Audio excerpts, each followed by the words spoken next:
To make the lavender bag, you're going to need some material, some scissors, a shape of whatever template you're going to use for whatever shape your lavender bag is going to be, some pins, a pen to draw around the heart onto the material, needle and thread. I'm using lavender, but if you didn't want to use lavender, you could always use stuffing. So you're going to need a bowl and a teaspoon as well to fill the bag with the lavender, so it doesn't go all over the place. And then we'll be embellishing the lavender bag with some nice little beads, a little bow and a button there. So let's get cracking. So before you do draw your template, just check out your material and make sure that wherever you place your heart, that it creates a symmetrical design, so that your fabric does have a nice pattern on the actual heart when you put it out.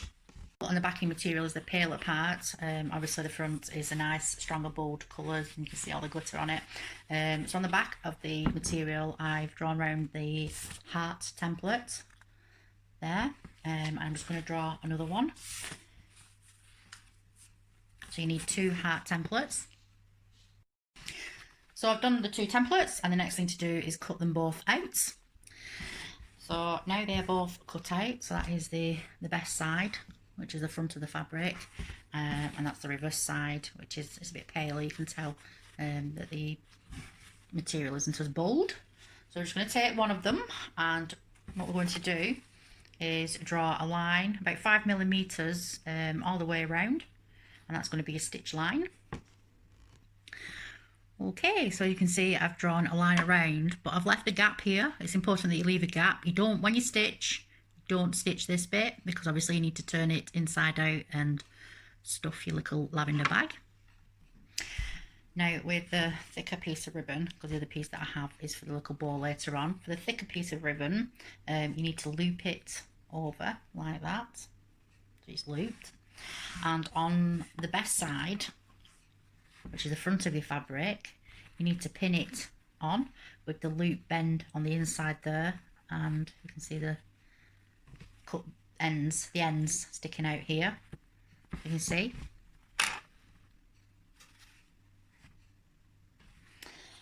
And then place that best side facing up, and we'll put best side facing down with the other one, so it's like this. So I'm going to start stitching here at this point, because obviously that gap's there. So I'm going to start stitching here. I'm going to stitch all the way around there, stitching the little ribbon together with the material, stitching all the way around there, and then stopping at this point. So we've still got our gap here. So with the back stitch, you're going back on yourself each time. So your needle comes in at the front underneath. I don't know if you can see it on here, and then you're going back and underneath and bringing it at the front, and you just keep doing that. So you're kind of going like this, back to the front, over to the front. Well, they come back a bit and do it. So it's back, and this is how you're stitching, like that. And you keep the stitches nice and small as well, that'd be even better. So that's all the stitching done, and obviously I've left the gap here so I can turn it inside out after. What I'm going to do is just cut little lines in around the bends here, so that when you turn it inside out it's quite smooth, and there ends up being no puckering in the curves. So be careful not to cut your stitching though, just little ones. Just make sure you don't cut your stitching. Just needed to do it on the bends.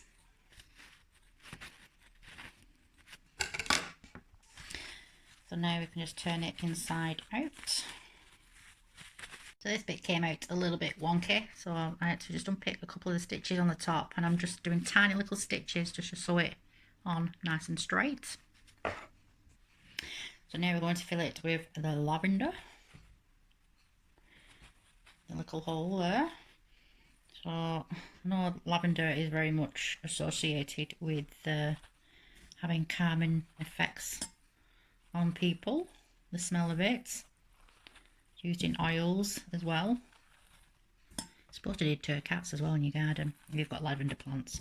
Doesn't stop them in my garden anyway, that's for sure. It's quite a strong smelling plant. And these dried petals are as well too. Comes from the mint family as well, did you know that? Even though it doesn't smell minty, lavender comes from the mint family.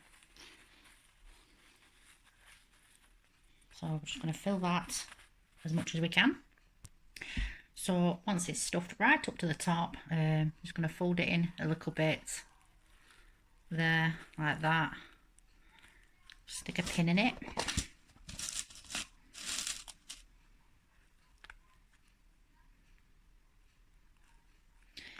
And then we're going to sew very, very tiny little stitches. Very tiny little stitches, just to close the gap up. So where I've stitched the little hole up there, you can see there's a bit of a crease there. It kind of just tucks it in a little bit there. So I'm just going to carry on stitching up here as I've done there, and probably stop around the same place. So it kind of makes it look the same on both sides. So that's the heart all stitched up. Just going to embellish it a little bit now, just to make it look a little bit more prettier. So now I've got my thread in the bottom of the heart like that. And what I'm going to do now is put some beads on it. And I've just put on the needle the beads in the way that I want to do them. Nice little pattern there.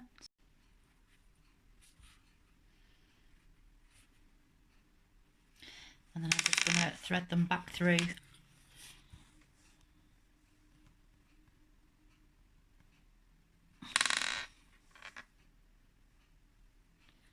Oops. And then just pull it up. Don't know if you managed to see that then. So we've got like the thread just showing a little bit on the bottom bead there, but I've threaded it back through, back up. I'm just going to stitch it here now in place. Just a couple of stitches, that's all you need. So now we've got the beads dangling on. I'm just going to put a nice little bow here with a button. Get the ribbon, put one over that way, and then one over that way, and then you're just going to put that on here and stitch it on like that. So I made my little bow shape. I am going to just put some thread through it. It just makes it easier for me, just to keep it together. And then I'm going to stick it where I did the extra bit of stitching at the top here.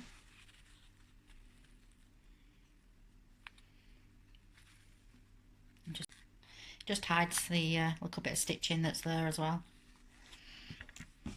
You can see that it's on. So I'm just going to trim this side a little bit because it's a little bit longer than that side. Trimmed.